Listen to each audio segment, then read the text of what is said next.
আমরা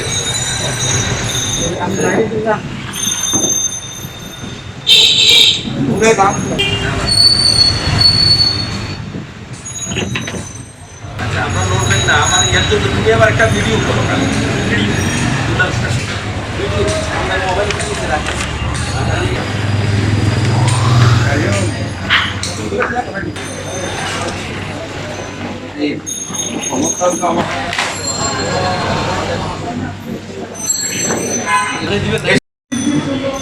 যার অবস্থান থেকে যেমন কাজ করতে হবে সেভাবে তাদের এই আজকের দিনটি উপভোগ করার সেই সুযোগটা থেকে আমি বঞ্চিত করতে এসেছিলেন এখানে।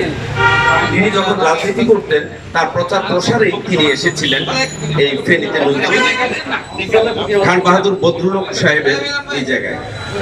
নজরুল একাডেমি ফেনী জেলা শাখা বরাবর মতো প্রতিটা বছরে তার জন্মদিনে এই নজরুলের প্রতিকৃতিতে ফুল দিয়ে শ্রদ্ধা জানায়। তার এই ধারাবাহিকতা এবারও নজরুল একাডেমি ফেনী জেলা শাখার আয়োজনে এই বর্তমান গ্র্যান্ড হোটেল টাওয়ারের চত্বরে নজরুলের প্রতিকৃতিতে ফুল দিয়ে আমরা শ্রদ্ধা জানিয়েছি, দোয়া মুনাজাত ও নজরুলের সৃষ্টিকর্ম নিয়ে সংক্ষিপ্ত বক্তব্য উপস্থাপন করেছি। আমাদের ফেনী শিল্প সাহিত্য ও সাংস্কৃতিক সংগঠনের সেই সব সাংস্কৃতিক সংগঠক ও সাহিত্য সংগঠক, কবি, সাহিত্যিক বৃন্দ।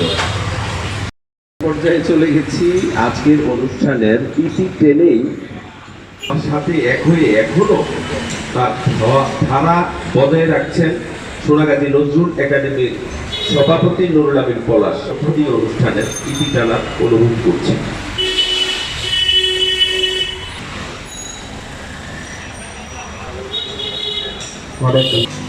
আজকে আমাদের জাতীয় দলে কাজী নজরুল ইসলামের ১২৫তম জন্মবার্ষিকীতে তো সবার প্রতি কৃতজ্ঞতা জানাই আমাদের নজরুল একাডেমির পক্ষ থেকে আমরা শেষ করতে যাচ্ছি। সবাইকে অনেক ধন্যবাদ।